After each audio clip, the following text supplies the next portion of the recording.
get into a rant about the state of fandom these days in our various franchises, let me just, sit rep. We got stuff booked in for a Friday checkout. What's the good news? The bad news is because we are on the cusp of the Daytona 500, humble little Motel 6 is getting up around about $100 a night. So yeah, we still need a little. We're gonna need some help here, guys. So, on the good news, I'm currently on the way down to Orlando to pick up some paperwork to finally, it's a closing document and a release thing and whatever, direct deposit form, so we can finally get our settlement going. Bad news on that, it's going to be about 10 days. So it's going to be a very hairy week, I think, for all concerned. So links in the description down below.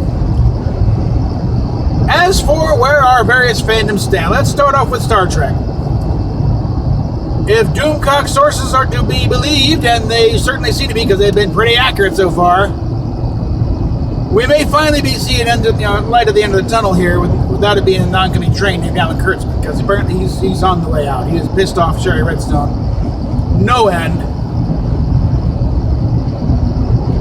and he might not make it to May apparently. So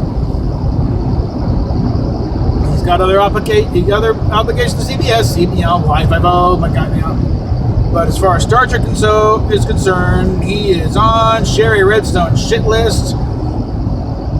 And yeah, it's a very short name. Also, with the it's obvious they're going to be merging Paramount's streaming service with CBS All Access, and when they do that, they'll reevaluate everything, including Star Trek. And given the past performance, it's been found very wanting. So yeah, all indications are Discovery's third season will be its last. Picard is not necessarily going to get a second season. All the happy talk in the world, we're working on it. Doesn't matter, you can work on only one. Section 31, not happening. The animated series, the two animated series are happening because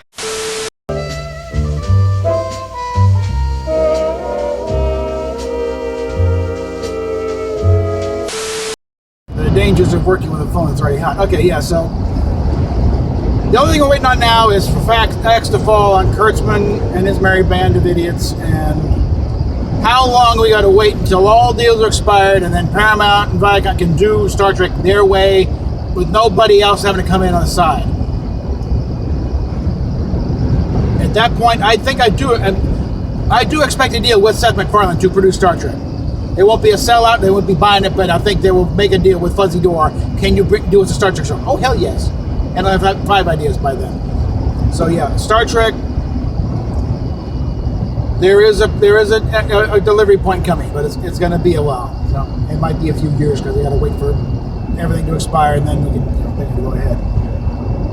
Star Wars, the course correction is underway in the form of The Mandalorian, and hopefully with Kathleen Kennedy finally having hit the last straw stage with Bob Iger and the rest of them. This Kenobi kerfuffle is not gone unnoticed with anybody. So, yeah.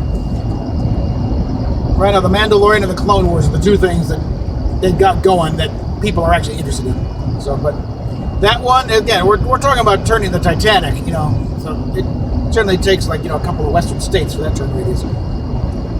Then we got Doctor Who.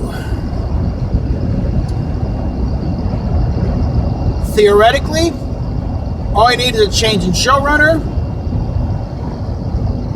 and a change in doctor. I mean, yeah, they've signed Jodie for a 3rd year. Whether or not they keep in Chibnall is another issue. But Jodie's also said, if Chibnall goes, she goes. Well, fine. Don't throw her hitch on the way out.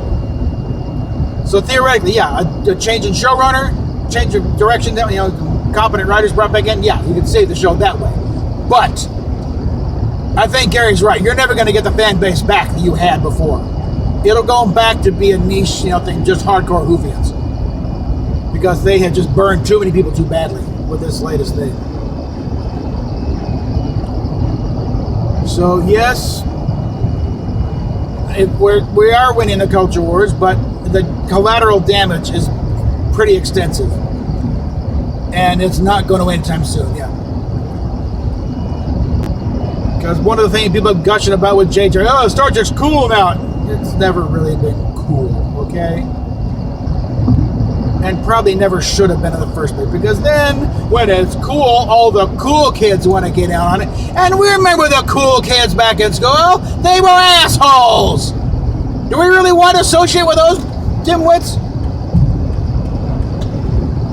No, sci-fi fan would go back to being, a niche thing. Comics, I don't know.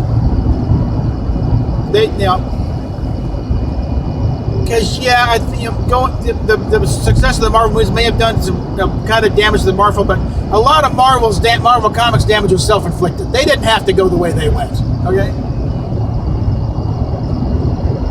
In fact, if they had, this big complaint was the fact that kids are going into the comic book store, wanting the same thing in the movies, and they weren't.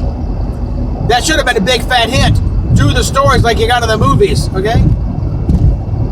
Iron Man better look like Iron Man on the screen, or you're gonna have problems. If they had done that, they'd still have an industry. But they didn't. So there you go. But yeah, it'll all go back to being just niche things, and fanboys running the thing again because nobody's gonna want to touch it. And basically, we returned to the 70s and early 80s. Which, for those of us who remember the 70s and early 80s, weren't necessarily that bad a time. And we got better technology now than we did then. So, I mean, back in the, I was doing, the closest I could do this back in the 70s would be like doing a fanzine. I reached maybe 100 people, Now I got over 1,200 subscribers. If just a few of you guys would sign up my Patreon page at the $1 level, I wouldn't be, going through this nonsense right now. I'm trying to keep my wife in a hotel room or waiting for a settlement. But anyway. But yeah, this franchises will be fine given enough time to sort things out and get rid of the idiots who are running them now. So, patience, Padawan. Or as I said in the best exotic marigold hotel, everything will work out in the end. So if it is not all right, it is not yet the end. All right, so that PayPal page. Let's all go to the lobby. Let's all go to the lobby. Let's all go to the lobby to get ourselves a... Got the paperwork. Going back up to our Daytona Beach. Probably, get it taken care of tomorrow because Steph's kind of out of it with the painkillers. But yeah, it could probably, take it to the branch office of the law firm up there. But I'm inclined right now, especially with throwing the $20 of gas in this thing. We get this thing signed and notarized. I'm carrying it right back down here to the main office down here myself, headed to the paralegal charges thing, and say, here it is. Let's do it. Because I'm sorry, it is 2020. We are far enough into the 21st century. It should not take 10 days to release money sitting in escrow. It should take 10 freaking minutes, maybe. Okay? And yeah, we're getting a pretty good chunk of change out, even with everyone else. Between the lawyers getting a bigger chunk than we're getting, and also all the little auxiliary bills along taking their bite. And it's like we're still getting a pretty good chunk, so we'll be pretty good for a while. But for now, like I said, it's levying long enough to get that thing. So, yeah, PayPal, Patreon, now PayPal especially, because even humble little Motel 6 is now is going to be charging like $100 a night because it's Daytona Beach and the big race is Sunday. So, links down below. We will catch you later.